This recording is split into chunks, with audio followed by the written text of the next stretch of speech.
Do you know people who eat the very foods that continue to make them sick? Well, we got 4 ways to help them to stop eating good food that's bad for them. So if you want to find out what those methods are, you are in the right place. If you're new to this channel, welcome to our village. If you're a returning villager, welcome as well. So let's get into it.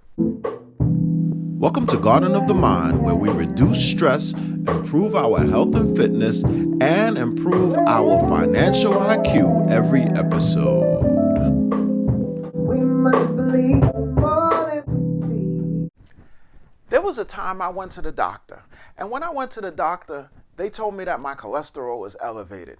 They gave me a list of all of the foods that I could not eat, and I looked at the list and said, "Doc, do you want me to die right here?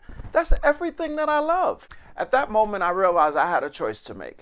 Either I could have a short life, which I really, really enjoyed, or I could prolong my life and maybe see if there was any other things that I might be able to do.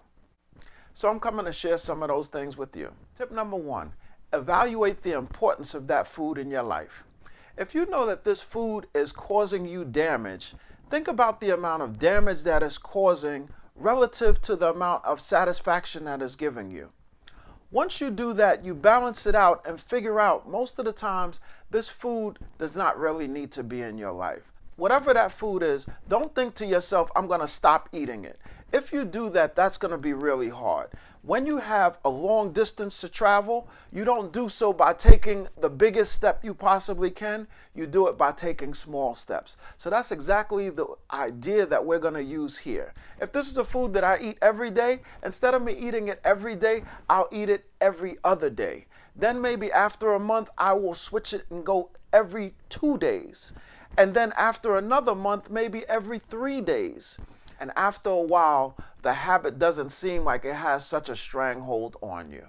Tip number 2, realize your favorite food is your favorite food thus far. Meaning that you've tasted a whole lot of other foods, and out of all of the other foods, this is one that you really like.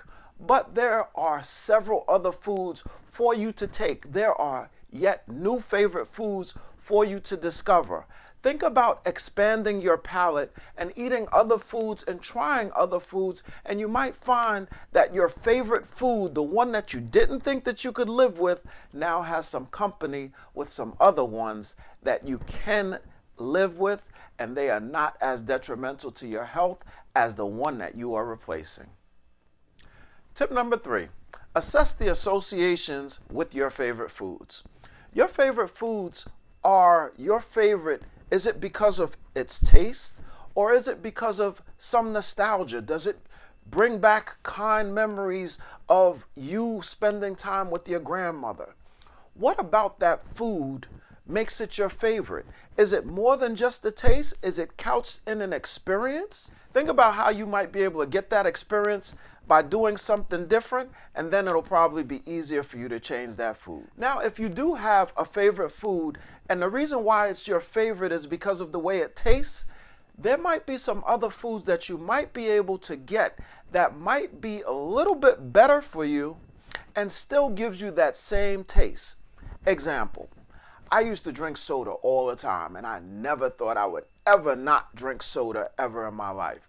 But one of the things that I found out is that I really like the fizz of soda. There was no other beverage that gave me that type of fizz.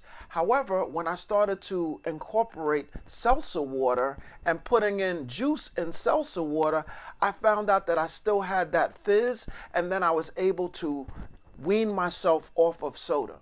Then not too long after that, I was able to wean myself off of this juice and seltzer water to just flavored seltzer water with no juice at all.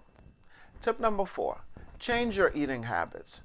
If you change your eating habits, your taste buds and your palate also changes. Let's say you like fried foods. Most people do. But if you decide to not eat fried foods, or at least limit them, then your palate begins to change, and your taste towards, or propensity towards, fried food starts to decrease. So after a while, you don't crave the fried foods in much the same way as you did before, and then you might even be able to substitute the food completely. See, our body is perfect and our body makes the correction and it almost replaces the missing item. Example, let's say you have coffee with 4 teaspoons of sugar. Let's say you go the next week and you have coffee with only 2 teaspoons of sugar for a month. After you go back to having 4 tablespoons or teaspoons of sugar, you'll find that that is way too sweet. So now you can go and have just a little bit less. And when you have a little bit less, you'll notice that your body doesn't even want those 4 teaspoons that you used to drink before, because now your body has its own new normal and you can't exactly go back to where you were before. Your body can change to anything that you put your mind to. Remember, your mind controls your body. If you say, I'm going to drink less soda, then your body will adjust. If you say, I'm going to lean towards a plant-based diet, your body adjusts. So you no longer miss the meat, you no longer miss the soda, you no longer miss the sugar, or any of the things that you are enjoying now that you don't think that you can live without. Your body doesn't usually react to abrupt changes. So when you try to make an abrupt change to take something away from yourself, it's almost like your body ripping the Band-Aid off. And it doesn't respond very well to that. So it has to be done very, very small and very slowly. Remember, the journey of 1,000 steps begins with 1.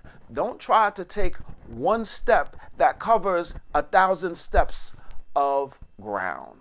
If you like this video, please give it the thumbs up. If you like this channel, please subscribe. If you want to know when I post, which is Wednesday, and I certainly have to apologize to you for the last 2 Wednesdays that I didn't post, but I am certainly back now. Please click on that notification bell so when you click it, you get that ding on your phone and you know that a new video is ready for you. And remember, thoughts are actions, words have power, and actions have consequences. I'll see you next Wednesday. I'll see you then.